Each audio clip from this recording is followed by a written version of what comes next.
Hello student, a very good morning to all of you. आज हम class 10th की science में एक नया चैप्टर सेकेंड जो है अम्ल, क्षार एवं लवण के बारे में पढ़ेंगे। तो चलिए स्टार्ट करते हैं। देखिए, हम जानते हैं कि सभी रासायनिक यौगिकों को उनके रासायनिक गुणों के आधार पर अम्ल, क्षार एवं लवण में विभाजित किया जा सकता है और सभी यौगिकों का एक विशिष्ट गुण होता है और यही गुण एक यौगिक को दूसरे यौगिक से अलग करता है। जैसे किसी खाद्य पदार्थ का खट्टा या कड़वा लगना, ठीक है। तो ये खट्टापन और कड़वापन खाद्य पदार्थ में उपस्थित अम्ल और क्षार के कारण होता है। जैसे हम अगर डेली यूज का ही कोई उदाहरण लें तो नींबू का स्वाद कैसा होता है? नींबू के रस कैसा लगता है? खट्टा होता है। और खट्टा क्यों होता है? क्योंकि इसमें साइट्रिक अम्ल पाया जाता है। नींबू में क्या पाया जाता है? साइट्रिक अम्ल।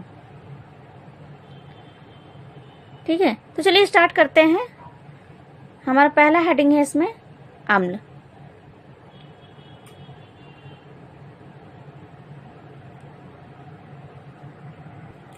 जैसा कि स्क्रीन पे दिख रहा है आप लोगों को कि सामान्यतः अम्ल खट्टे पदार्थों में पाए जाते हैं, जैसे कि नींबू, इमली, सिरका आदि।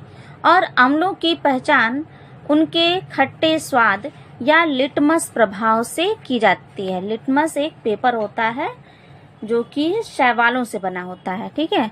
तो उस लिटमस पेपर को प्रयोगशाला में इसका यूज किया जाता है किसी भी विलयन की अम्लता और क्षारिकता ज्ञात करने के लिए। देखिए, आगे लिखा भी है कि अम्ल नीले लिटमस को लाल कर देता है, ठीक है।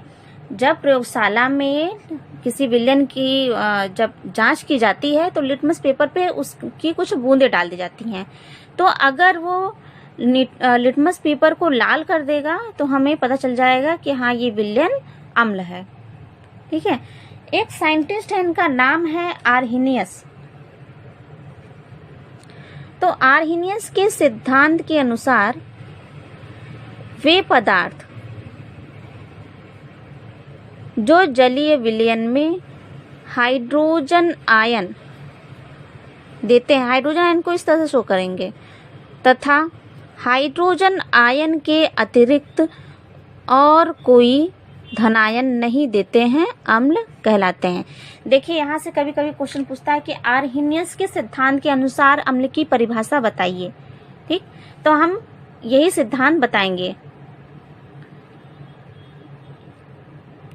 नीचे रिएक्शन दिया हुआ है, बहुत ही ध्यान से देखिए। देखिए, यहाँ है हाइड्रोक्लोरिक अम्ल, हाइड्रोक्लोरिक अम्ल या हाइड्रोक्लोरिक एसिड, HCl। ये सब आप लोगों को याद होने चाहिए, सबके नाम। HCl को क्या बोलते हैं? हाइड्रोक्लोरिक अम्ल, ठीक है। तो हाइड्रोक्लोरिक अम्ल जो है विलयन में क्या दे रहा है? हाइड्रोजन आयन दे रहा है और क्लोरीन आयन। तो लेकिन यहाँ देखिए, हाइड्रोजन आयन देते हैं, ऊपर देखिए हाइड्रोजन आयन दे रहा है, यानी कि ये विलयन कैसा है? अम्ल है। इसी तरीके से नीचे देखिए, nitric acid HNO3, nitric acid, याद रखने वाली चीजें हैं ये सब। नाइट्रिक एसिड का फॉर्मूला क्या होता है? HNO3, ठीक है। HNO3 भी क्या दे रहा है? हाइड्रोजन आयन दे रहा है। इसी प्रकार से H2SO4, sulphuric acid, sulphuric acid का सूत्र क्या होगा? तो क्या बताएंगे? H2SO4, ये भी हाइड्रोजन आयन दे रहा है। इसी प्रकार से एसिटिक एसिड CH3COOH, ये भी हाइड्रोजन आयन देता है। यानी कि ये सभी विलयन कैसे हैं? अम्लीय हैं। किंतु हाइड्रोजन आयन या प्रोटॉन, इसी हाइड्रोजन आयन को ही प्रोटॉन कहते हैं। प्रोटॉन जलीय विलयन में स्वतंत्र रूप से नहीं रह सकता। यह जल के अणु से संयोग करके हाइड्रोनियम आयन H3O+ बनाता है। याद रखिएगा, हाइड्रोनियम आयन का सूत्र क्या है, H3O प्लस। यहाँ देखिए रिएक्शन दिया हुआ है नीचे, ये है हाइड्रोजन आयन। देखिए लिखा है जलीय विलयन यानी कि जल के साथ। H2O किसका सूत्र है, जल का है। और यहाँ क्या लिखा है ऊपर, हाइड्रोजन आयन है। यहाँ हाइड्रोजन आयन हमने लिख दिया, कह रहा है जलीय विलयन में स्वतंत्र रूप से नहीं रह सकता। यहाँ इसकी जल से अभिक्रिया करा दी गई तो क्या बनाता है, तो यह जल के अणु से संयोग करके हाइड्रोनियम आयन बनाता है H3O प्लस। यहाँ देखिए ये हाइड्रोजन आपस में जुड़ गया, ठीक है, तो H3 हो गया, यहाँ H2 था, एक H ये है, कितना हो गया H3, और O एक ही है, जुड़ रहा है, तो ये प्लस चार्ज O पर पहुंच गया। अतः अम्ल वे पदार्थ हैं जो जलीय विलयन में हाइड्रोनियम आयन देते हैं। अतः अम्ल वे पदार्थ हैं जो जलीय विलयन में हाइड्रोनियम आयन देते हैं। इसके कुछ और भी एग्जाम्पल हैं। ये क्या है, हाइड्रोक्लोरिक अम्ल है, ये वाटर से अभिक्रिया कर रहा है, जलीय विलयन में क्या दे रहा है, हाइड्रोनियम आयन, ठीक है। इसी प्रकार से ये सल्फ्यूरिक एसिड है, ये भी देख लीजिए, जल से अभिक्रिया करके क्या दे रहा है, हाइड्रोनियम आयन दे रहा है, ठीक है। अब एक चीज और ध्यान रखने वाली चीज है कि अम्ल जो है वो दो प्रकार के होते हैं, ठीक है। अम्ल दो प्रकार के होते हैं, एक होता है सांद्र अम्ल और एक होता है तनु अम्ल। अम्ल कितने प्रकार के होते हैं, दो प्रकार के, सांद्र और तनु। इंग्लिश में से बोलते हैं कंसंट्रेट और इसे बोलते हैं डायल्यूट। सांद्र अम्ल में अम्ल की मात्रा अधिक होती है और जल की मात्रा कम होती है। सांद्र अम्ल में अम्ल की मात्रा अधिक होती है और जल की मात्रा कम होती है। इसके जस्ट अपोजिट होता है तनु अम्ल यानी डायल्यूट एसिड। इसमें अम्ल की मात्रा कम होगी और जल की मात्रा अधिक होगी, ठीक है। फिर से सुन लीजिए, सांद्र अम्ल में अम्ल की मात्रा अधिक होगी, जल की मात्रा कम होगी, और तनु अम्ल में अम्ल की मात्रा कम होगी और जल की मात्रा अधिक होगी, ठीक है। चलिए नेक्स्ट हेडिंग है हमारा क्षारक यानी कि बेसिस। वे यौगिक जो जलीय विलयन में हाइड्रोक्सिल आयन यानी कि OH माइनस हाइड्रोक्सिल आयन को शो करते हैं OH माइनस से। वे यौगिक जो जलीय विलयन में हाइड्रोक्सिल आयन देते हैं और हाइड्रोक्सिल आयन के अतिरिक्त कोई ऋणायन नहीं देते हैं, क्षारक कहलाते हैं, ठीक है। यहाँ देखिए OH पे माइनस का चार्ज है, और जब हम अम्ल पढ़ रहे थे तो वो अम्ल क्या दे रहा था, अम्ल जलीय विलयन में हाइड्रोजन आयन दे रहा था और हाइड्रोजन पे प्लस चार्ज था। यहाँ देखिए OH पर माइनस चार्ज है और क्षार क्या कह रहा है, जलीय विलयन में OH माइनस हाइड्रोक्सिल आयन देता है, ठीक है, और इसके अतिरिक्त अन्य कोई ऋणायन नहीं देता, इसे ही कहते हैं क्षार। वे क्षार जो जल में घुलनशील होते हैं वे कहलाते हैं क्षार। वे क्षारक जो जल में घुलनशील होते हैं क्षार कहलाते हैं, क्षार या एल्कली कहलाते हैं। जैसे कुछ उदाहरण है, कॉस्टिक सोडा NaOH, याद रखने वाली चीज है, कॉस्टिक सोडा का सूत्र क्या है, NaOH। कॉस्टिक पोटास KOH, इसी के तरह ही है NH4OH, ये सब क्या है, क्षार है। जब तक आप याद नहीं करेंगे इन सब चीज़ों को तो आप नहीं बता पाएंगे कि इसमें से अम्ल कौन है और क्षार कौन है। इसमें से क्वेश्चन पूछता है कि अम्ल और क्षार बताइए, तो जब आपको याद नहीं रहेगा, आप नहीं पहचान पाएंगे कि अम्ल कौन है, क्षार कौन है।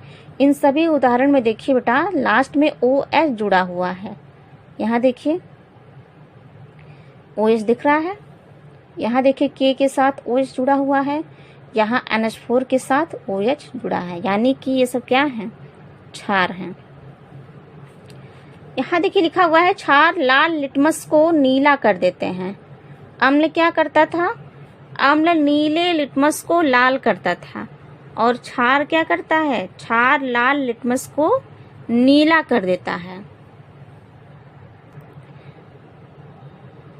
आइए नेक्स्ट हेडिंग है सूचक या इंडिकेटर।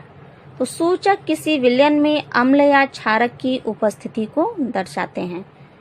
ठीक है, सूचक क्या होता है, यह बताता है कि कोई विलयन अम्ल है या क्षार है। जैसे इससे पहले अभी मैंने बताया है कि क्षार लाल लिटमस को नीला कर देते हैं, तो किसी विलयन को अगर हम लिटमस पेपर पर डाल रहे हैं तो वो नीला या लाल हो रहा है, तो उसी से तो पता चल रहा है कि ये विलयन अम्ल है कि क्षार है। तो यहाँ सूचक क्या हुआ, लिटमस पेपर हुआ, है ना। देखिए इनका रंग या गंध अम्लीय व क्षारकीय विलयन में बदल जाता है। सूचकों का रंग या गंध अम्लीय व क्षारकीय विलयन में बदल जाता है। जैसे इससे पहले वाला उदाहरण हमने बताया है ना अभी, लिटमस पेपर वाला, लाल लिटमस को नीला कर देता है, यानी कि अगर विलयन क्षार है तो लाल लिटमस को ले जाने पर वो किस में रंग में परिवर्तित हो जाएगा, नीले में, है ना। और अम्ल क्या कर रहा था, अम्ल लाल को नीला कर रहा था। लाल लिटमस पेपर को अगर अम्लीय विलयन में डुबोया जाएगा तो वो नीले रंग में परिवर्तित हो जाएगा। अब ये देखिए सूचक 3 प्रकार के होते हैं, प्राकृतिक, कृत्रिम और गंधीय। प्राकृतिक सूचक जो पौधों से प्राप्त होते हैं, ऐसे सूचक जो पौधों से प्राप्त होते हैं, जैसे कि लिटमस। लिटमस मैंने बताया है स्टार्टिंग में ही, लिटमस किससे बनता है, शैवालों से बनता है, जैसे लिटमस, हल्दी आदि। ठीक, इसी प्रकार से कृत्रिम सूचक क्या होता है, रसायनों द्वारा बनाया गया सूचक कृत्रिम सूचक कहलाता है। इसके उदाहरण हैं फिनोल्फ्थालीन, मेथिल ऑरेंज आदि। नेक्स्ट सूचक है गंधीय सूचक। तो जो गंध अम्लीय या क्षार के माध्यम में बदल जाए उसे हम कहते हैं गंधीय सूचक। ऐसा सूचक जिसका गंध अम्लीय या क्षारकीय माध्यम में बदल जाता है उसको कहते हैं गंधीय सूचक। जैसे दिया हुआ है प्याज है, प्याज के रस को अम्ल में डालने पर वो तीक्ष्ण गंध करता है, ठीक है, बहुत ही तीखी गंध करता है। और जबकि क्षार में डालने पर प्याज के रस से कोई भी गंध नहीं आता, ठीक है, गंधहीन हो जाता है। इसी प्रकार से वनीला है, ठीक है, तो वनीला में जब अम्ल मिलाया जाता है तो वो एक समान ही, यहाँ समान लिखा हुआ है, मतलब जिस गंध का रहता है वनीला, जैसा ही उसमें जैसी ही गंध रहती है मतलब वैसी ही गंध रहती है, इसमें मतलब कोई परिवर्तन नहीं होता अम्ल में। और क्षार में क्या हो जाता है, गंधहीन, बल्कि बिल्कुल भी नहीं महकता, पता ही नहीं चलता कि ये कौन सा विलयन है ना।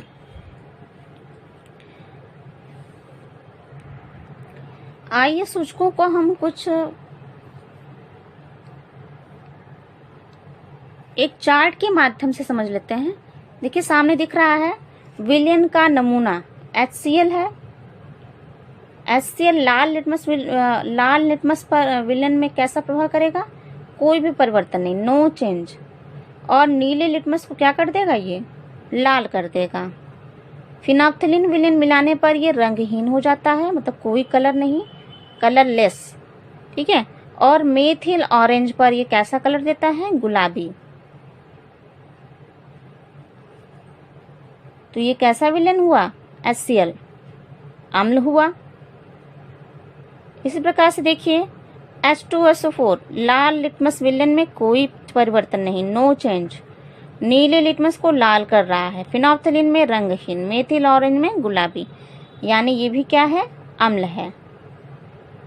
HNO3 लाल लिटमस में कोई परिवर्तन नहीं, नीले को लाल कर रहा है, फिनोल्फ्थालीन में रंगहीन हो रहा है और मेथिल ऑरेंज में गुलाबी रंग दे रहा है। यहाँ देखिए CH3COOH, ये भी लाल लिटमस में कोई परिवर्तन नहीं, नीले को लाल कर रहा है, फिनोल्फ्थालीन में रंगहीन हो रहा है और मेथिल ऑरेंज में गुलाबी हो रहा है, यानी कि ये सभी क्या हैं, अम्ल हैं, है ना। अब नीचे आइए, देखिए NaOH, ये लाल लिटमस को क्या कर रहा है, नीला। क्षार लाल लिटमस को क्या कर देते हैं, नीला, यानी कि NaOH क्या है, क्षार है। और साथ में ये देखिए OH जुड़ा हुआ है, OH जुड़ा है, यानी कि ये क्षार है। नीले लिटमस पे कोई परिवर्तन नहीं, फिनोल्फ्थालीन विलेन में गुलाबी हो जा रहा है और मेथिल ऑरेंज में पीला हो रहा है। इसी प्रकार से देखिए CaOH का होल ट्वाइस है, लाल लिटमस पे नीला हो रहा है, नीले लिटमस पे कोई परिवर्तन नहीं, फिनोल्फ्थालीन विलेन में गुलाबी हो रहा है और मेथिल ऑरेंज में येलो हो रहा है। KOH लाल को नीला कर रहा है, नीले लिटमस पे no change, phenolphthalein pink and methyl orange yellow. MgOH का होल ट्वाइस लाल को नीला कर रहा है, नीले पे नो चेंज, फिनोल्फ्थालीन में पिंक एंड मेथिल ऑरेंज में येलो। NH4OH रेड लिटमस में ब्लू हो रहा है और ब्लू में नो चेंज, फिनोल्फ्थालीन में पिंक एंड मेथिल ऑरेंज में येलो। ठीक है, और यहाँ देखिए लिखा हुआ है पिंक जब होता है ये विलेन तो कुछ समय के बाद, मतलब थोड़े समय के लिए ही पिंक हो रहा है, कुछ समय के बाद ये रंगहीन हो जाता है। और यहाँ पे येलो वाले में देखिए ये भी थोड़े समय के लिए ही येलो होता है, मतलब केवल शो होता है येलो, ठीक है, और कुछ समय के बाद ये रंगहीन हो जाता है। तो ये चार्ट आप लोग अपनी कॉपी में बना लीजिएगा और इसे याद भी करिए।